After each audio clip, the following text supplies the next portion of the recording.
12 physics chapter 7 આ ચેપ્ટરની theory આપણે almost complete કરી લીધી છે. હવે માત્ર એક્સરસાઇઝ અને એક એક્ઝામ્પલ બાકી છે. એક્ઝામ્પલ 7.11 એક્ઝામ્પલ ઉદાહરણ 7.11 દર્શાવો કે એલસી પરિપથના મુક્ત દોલનોમાં કેપેસિટર અને ઇન્ડક્ટરમાં કોઈ પણ સમયે સંગ્રહિત ઉર્જાનો સરવાળો અચળ હોય છે. એટલે કે ઇન્ડક્ટર અને કેપેસિટર બંનેની ઉર્જાનો સરવાળો કરો તો એ કોઈ પણ સમયે અચળ હોય છે એલસી દોલક પરિપથમાં, એવું આપણે સાબિત કરવાનું છે. તો આપણે અહીંયા લખીએ કેપેસિટરમાં સંગ્રહિત ઉર્જા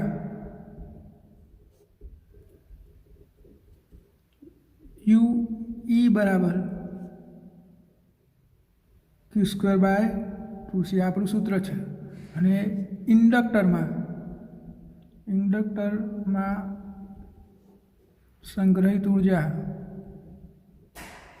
ચુંબકીય ઉર્જાના સ્વરૂપમાં હોય અને આપણું સૂત્ર છે UB બરાબર 1/2 LI². હવે એલસી પરિપથમાં વિદ્યુતભાર Q બરાબર શું થાય? આપણે જોઈ લીધું છે સૂત્ર શું થાય. Q બરાબર QM cos ઓમેગા ટી. અને પ્રવાહનું સૂત્ર પણ આપણે આના પરથી મેળવ્યું હતું વિકલન કરીને. I = IM sin omega T, જે IM બરાબર આપણે શું લીધું હતું? -0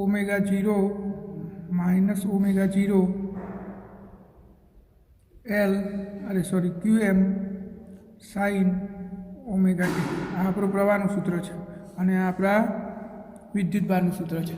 તો આ બંને સૂત્રો આપણે ઉર્જાના સૂત્રોમાં મૂકી દઈએ. તો પહેલાં QE બરાબર Qની જગ્યાએ QM cos ઓમેગા ટી, તો QM² cos² omega T /2C. અને UB બરાબર શું થશે? 1/2 L I² એટલે આ માઇનસ હોય કે પ્લસ હોય, પ્લસ જ થઈ જશે. અને એનો વર્ગ છે એટલે શું થશે? ω² QM² sin² ઓમેગા ટી. હવે બંને ઉર્જાનો સરવાળો એટલે કે કુલ ઉર્જા U બરાબર શું થશે? કેપેસિટરની ઉર્જા વત્તા ઇન્ડક્ટરની ઉર્જા. તો U બરાબર QM² cos² omega T /2C plus L ω² QM² /2 sin² omega T. હવે આપણે ઓમેગાની જગ્યાએ એટલે કે ω² જગ્યાએ 1/LC મૂકી દઈએ, આપણી અનુનાદીય કોણીય આવૃત્તિ. તો U બરાબર QM² cos² omega T /2C plus L QM² /2 ઓમેગાની જગ્યાએ 1/LC sin² ઓમેગા ટી. તો અહીંયા L કેન્સલ થઈ જશે. તો અહીંયા શું વધ્યું? QM² /2C cos² omega T plus અહીંયા શું વધ્યું? QM² /2C sin² omega T. આ બંનેમાંથી QM² /2C કોમન લઈ લઈએ તો cos² omega T plus sin² omega T. તો આ તો 1 થઈ જાય. તો વધ્યું શું? U બરાબર QM² /2C, જે અચળ છે. એટલે કે આપણી ઉર્જા અચળ છે એવું સાબિત થઈ ગયું. અહીંયા ખૂબ જ સરળ દાખલો છે અને IMP છે, એટલે તમારે બરાબર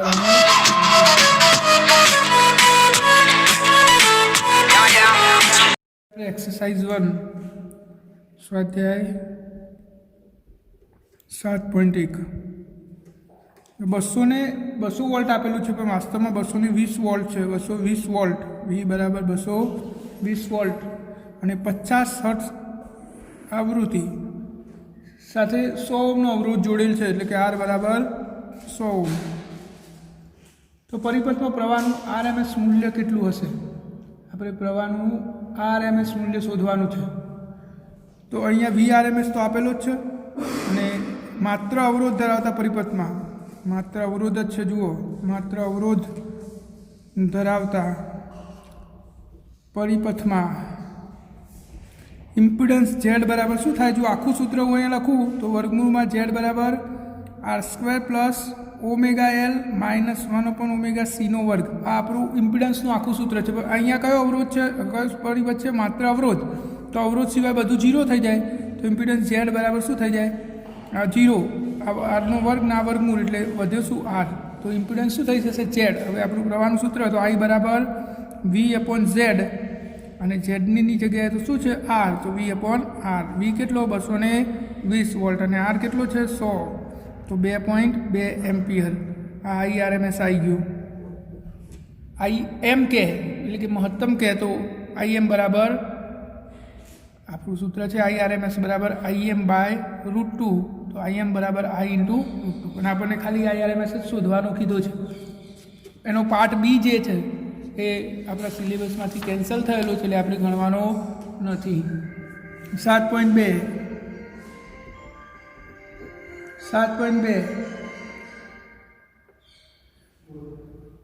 એસી સપ્લાયના વોલ્ટેજનું મહત્તમ મૂલ્ય એટલે VM 300 વોલ્ટ છે અને તેનો RMS વોલ્ટેજ કેટલો હશે? જુઓ, RMS શોધવાનો આવ્યો. મહત્તમ આપેલો છે, આપણે RMS શોધવાનો આવ્યો. તો આપણે હાલ જ સૂત્ર લખ્યું હતું VRMS બરાબર VM/√2. તો 300 ભાગ્યા √2 ની કિંમત 1.41. તો VRMS બરાબર 300 ભાગ્યા 1.41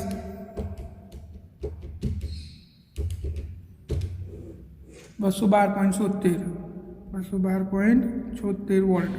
ખૂબ જ સરળ દાખલો કહી શકાય, MCQ કહી શકાય. એનો પાર્ટ B 7.2 નો પાર્ટ B. એસી પરિપથમાં પ્રવાહ RMSનું મૂલ્ય એટલે IRMS આપેલો છે કેટલો? 10 એમ્પિયર. તો મહત્તમ મૂલ્ય શોધવાનું છે. તો IM બરાબર શું થશે? √2I. આપણે આ સૂત્ર પ્રમાણે જુઓ, IRMS બરાબર IM/√2 થાય. તો IM બરાબર I × √2. તો 1.41 અને આની કિંમત છે 10. તો 14.1 એમ્પિયર. આ પ્રવાહનું મહત્તમ મૂલ્ય આવી ગયું. જોઈએ 7.3 220 વોલ્ટ એટલે V 220 વોલ્ટ. હર્ટ 50 હર્ટ્ઝ આવૃત્તિ 44 મિલી હેનરીનું ઇન્ડક્ટર જોડેલું છે એટલે કે ઇન્ડક્ટન્સ આપેલું છે 44 મિલી હેનરી. તો પરિપથમાં RMS મૂલ્ય શોધો. જો આ કયો પરિપથ આવ્યો? માત્ર ઇન્ડક્ટર છે. અવરોધ અને કેપેસિટર ગેરહાજર છે. હાલ જ મેં તમને કીધું કે ઇમ્પિડન્સ Z બરાબર શું થાય? વર્ગમૂળમાં R² plus omega L minus 1/ωc નો વર્ગ. એમાં અવરોધ અને કેપેસિટર ગેરહાજર છે. તો વધ્યું શું? ઓમેગા L અને આ ઓમેગા L વધ્યો એટલે કે Z બરાબર વર્ગમૂળમાં આ બે 0 થઈ ગયા તો ઓમેગા L નો વર્ગ વધ્યો એટલે Z બરાબર શું થઈ ગયું? ઓમેગા L થઈ ગયું. તો હવે પ્રવાહનું સૂત્ર આપણું I બરાબર V/Z અને ઝેડની જગ્યાએ તો ઓમેગા L. તો V1 ઓમેગાની જગ્યાએ 2πf × L. આપણે કિંમતો મૂકી દઈએ તો I બરાબર Vની કિંમત છે 220, 2 3.14, F 50 અને L 44 મિલી એટલે 10⁻³ આપણે કેલ્ક્યુલેશન કરી દઈએ તો 220 ભાગ્યા 2 ભાગ્યા 3.14 ભાગ્યા 50 ભાગ્યા 44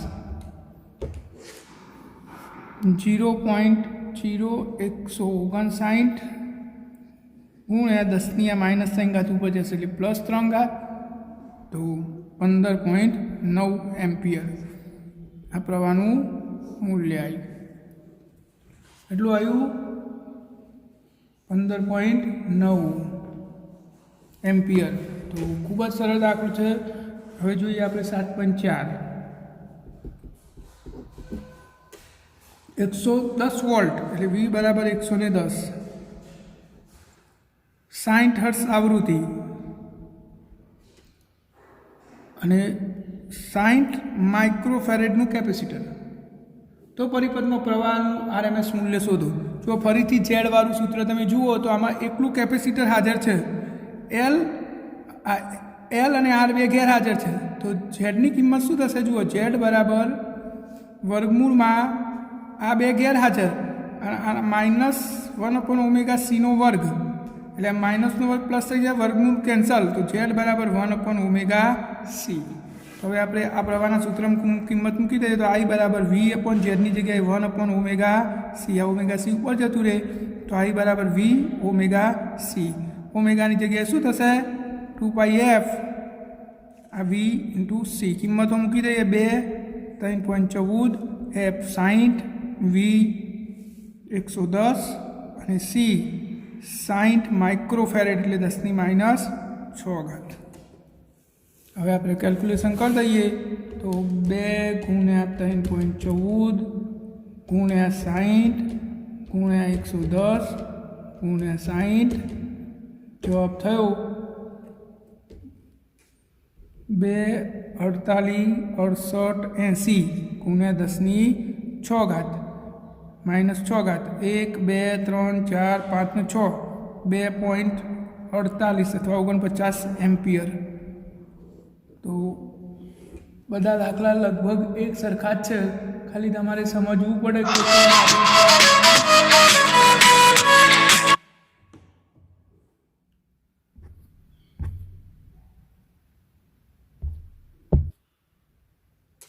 તો 7.4 પૂરો થયો હવે આપણે જોઈશું 7.6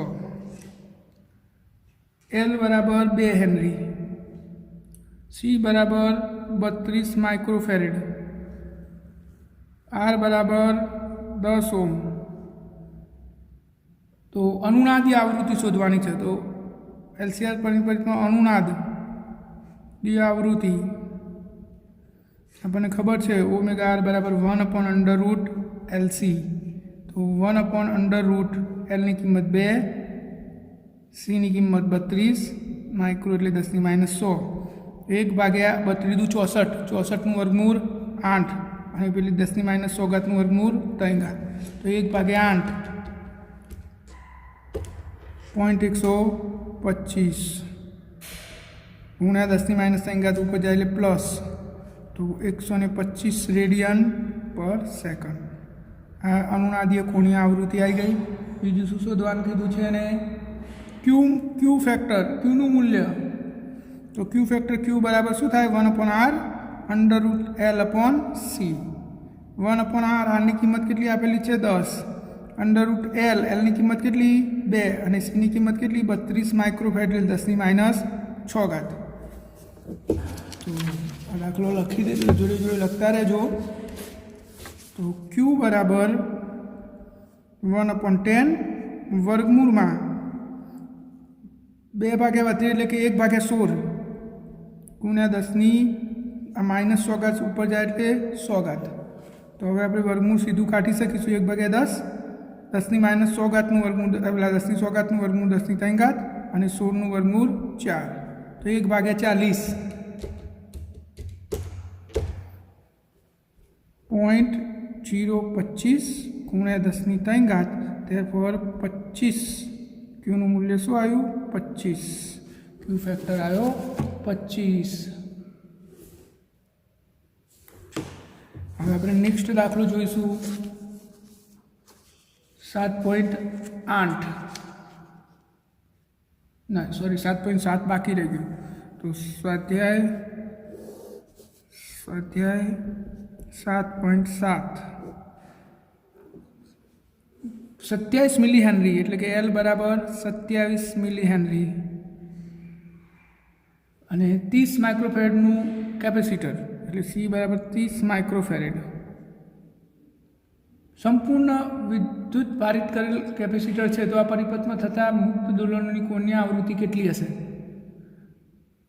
આ પરિપથમાં મુક્ત दोलनों कोनी आवृत्ति, तो कोनी आवृत्ति ओमेगा बराबर 1/√LC 1/√L ની કિંમત 27 મિલી એટલે 10⁻3, C ની કિંમત 30 અને માઇક્રો એટલે 10⁻100. તો 1/√માં જો 27 તરી 81 એટલે કે 810 થાય એટલે ઘાતનું રહેવા દઉં છું અને 10⁻9 એક ઘાત કેન્સલ કરું એટલે 10⁻8 ઘાત, તો 81નું વર્ગમૂળ થાય 9 અને 10⁻8 ઘાતનું વર્ગમૂળ થાય -4. 1/9 .11 ગુણ્યા 10⁴ ઘાત એટલે 1111 રેડિયન પર સેકન્ડ 7.7 રેડિયન પર સેકન્ડ. આ આપણી આવૃત્તિ આવી ગઈ.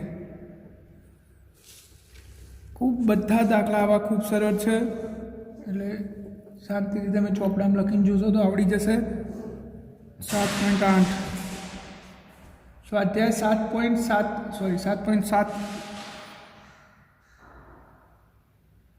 7.7માં કેપેસિટર પર પ્રારંભિક વિદ્યુતભારનું મૂલ્ય ધારો કે પ્રારંભિક વિદ્યુતભાર એટલે QM 100 મિલીકુલમ હોય તો પ્રારંભમાં કેપેસિટરમાં સંગ્રહિત કુલ ઉર્જા કેટલી?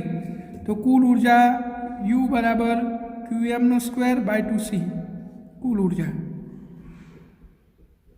તો QM કેટલો છે? 100 10⁻3 એનો વર્ગ ભાગ્યા 2 અને C કેટલો હતો? 30, તો 30 માઇક્રો એટલે 10⁻100.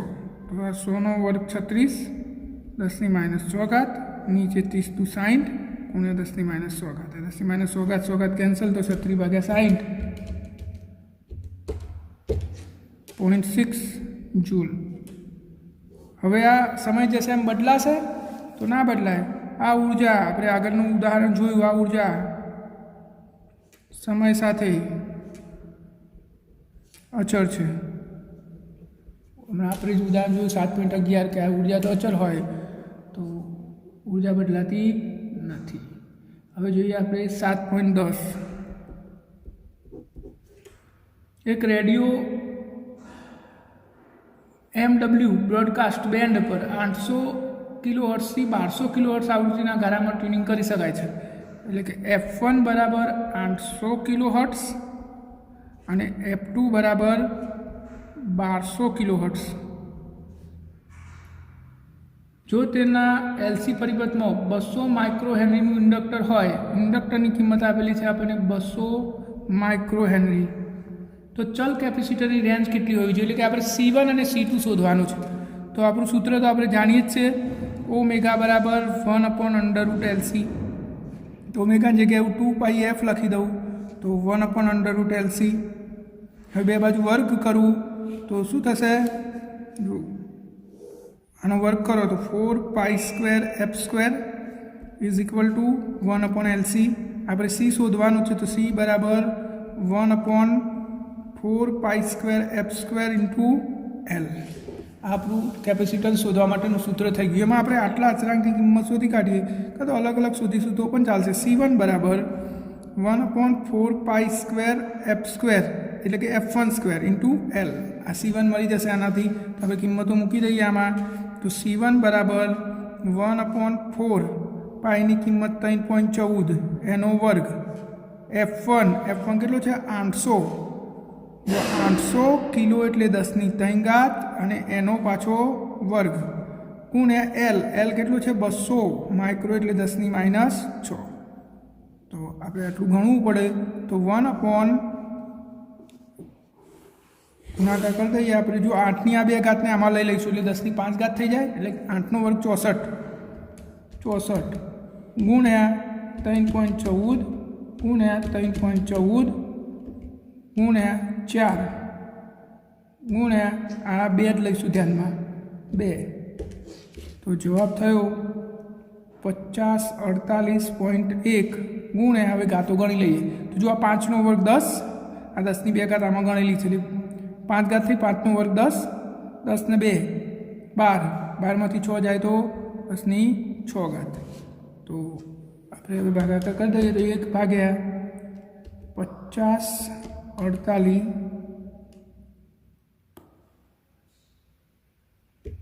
જવાબ થયો 0.0001980 ગુણ્યા 10 ની 6 ઘાત. તો 1 2 3 માઇનસ 6 ઘાત એટલે 1 2 3 4 5 ને 6 198 ગુણ્યા 10 ની માઇનસ 12 ઘાત એટલે 198 પીકો ફેરેડ આપણે લખી શકીએ. આ ચલ કેપેસિટરનું પહેલી રેન્જ આવી. આપણે હવે C2 ગણવાનો છે, C2 ગણીશું એટલે આપણે રેન્જ શોધી લીધી એમ કહી શકાય. તો કેટલો જવાબ આવ્યો? 198 પીકો ફેરેડ. હવે આપણે C2 ગણવાનું થશે, તો આના સૂત્રનો ઉપયોગ કરીને આપણે C2 ગણી શકીએ.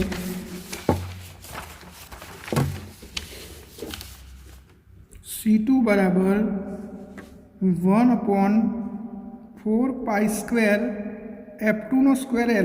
હવે ખાલી કિંમતો જ મૂકવાની. 1/4 ગુણ્યા 3.14 નો વર્ગ ગુણ્યા F2 અહીંયા આપેલો છે 1200 એટલે 1200 કિલો એટલે 10 ની 3 ને 1200 ના 2 એટલે 10 ની 5 ઘાતનો વર્ગ. L છે આપણો 200 માઇક્રો એટલે 10 ની માઇનસ 6. તો ફરીથી આપણે આ કેલ્ક્યુલેશન કરી દઈએ તો 1 ભાગ્યા સીધું લખી દઉં છું હવે 1 ભાગ્યા 4 ભાગ્યા 3.14 ભાગ્યા 3.14 ભાગ્યા 12 નો વર્ગ 144 ભાગ્યા 2 જવાબ થયો 0.000080804 ગુણ્યા જો નીચે ઘાતનું શું થશે? આ 10 ની 10 ઘાત 10 ને 2 12 નીચે વધી +100 એટલે ઉપર જશે તો -100. તો 1 2 3 4 5 ને 6 88.04 ગુણ્યા 10 ની -12 ઘાત ફેરેડ.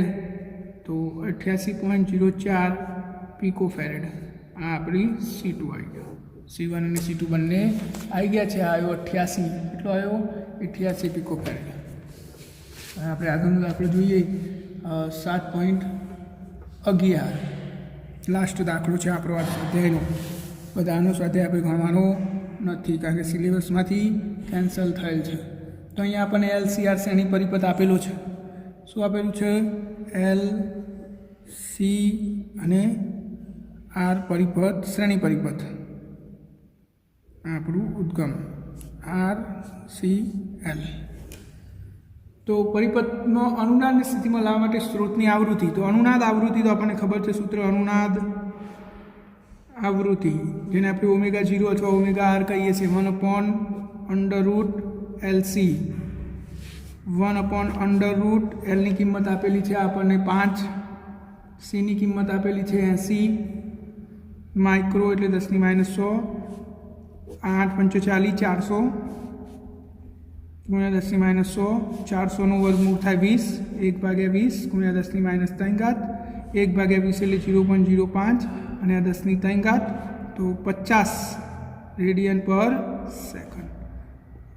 અનુનાદીય કોણની આવૃત્તિ કેટલી આવી? 50 રેડિયન પર સેકન્ડ.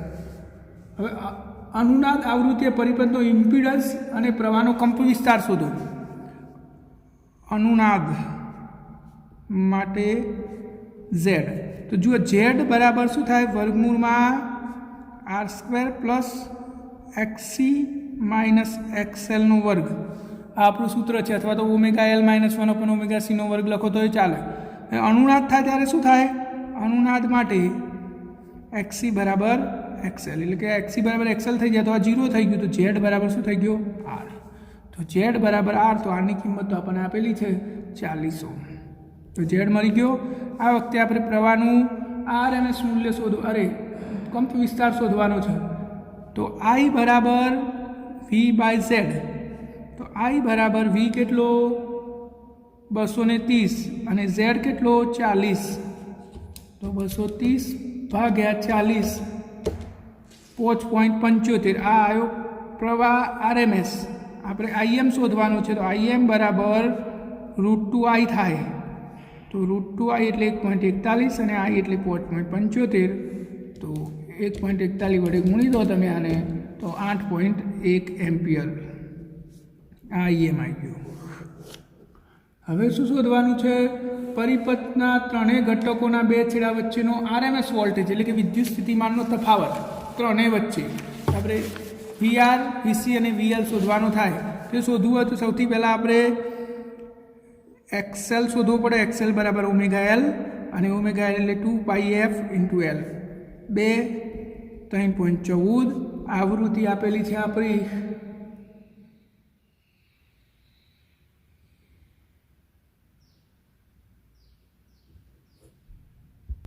સોરી આપણે ઓમેગા શોધેલો જ છે એટલે એને એફની સ્વરૂપમાં નહીં જોવાનું. ઓમેગાની કિંમત કેટલી આવી હતી? 50. એલની કિંમત કેટલી છે? 5. તો 250 ઓમ XL. એવી રીતે XC શોધી દઈએ તો XC બરાબર 1/ωc. 1 ઓમેગાની કિંમત 50 અને Cની કિંમત આપી છે આપણને 80 માઇક્રોફેરેડ એટલે 10⁻100. 8 × 5 = 400 એટલે 1/4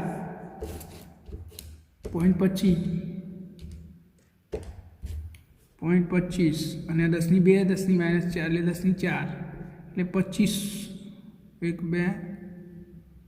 1 2 8 × 5 = 40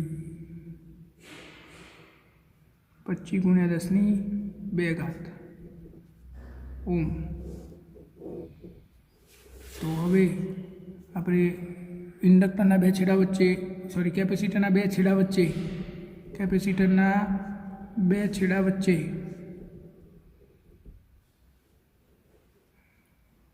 વિદ્યુત સ્થિતિમાનનો તફાવત જેને આપણે RC કહીએ તો RC બરાબર I XC થાય. તો Iની કિંમત હતી 5.75 ગુણ્યા XCની કિંમત છે 25 × 10⁻2. તો 25 ગુણ્યા 5.75 143. અહીંયા આપણી એક ભૂલ થઈ છે. આ 10⁻1 આવે એટલે કે 250 ઓમ થશે. XC કેટલો થશે? 250 ઓમ. તો હવે કેપેસિટરના બે છેડા વચ્ચે વિદ્યુત સ્થિતિમાન RC બરાબર IXC. તો 10⁻1 છે એટલે કે 250 છે. તો 250 ગુણ્યા 5.75 જવાબ થયો 1437.5 વોલ્ટ. અરે ઓમ. હા વોલ્ટ. આ VC છે સોરી RC નહીં વિદ્યુત સ્થિતિમાનનો તફાવત વોલ્ટ. એવી રીતે ઇન્ડક્ટરના બે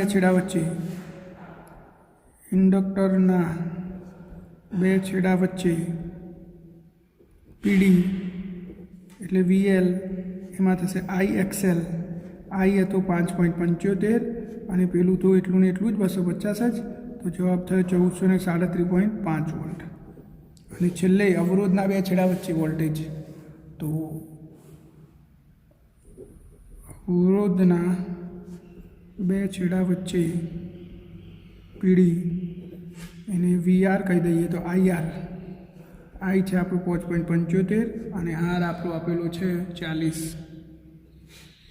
તો 5.75 ગુણ્યા 40 230 વોલ્ટ. તો અહીંયા આપણો દાખલો પૂરો થાય છે અને ચેપ્ટર પણ પૂરું થાય છે.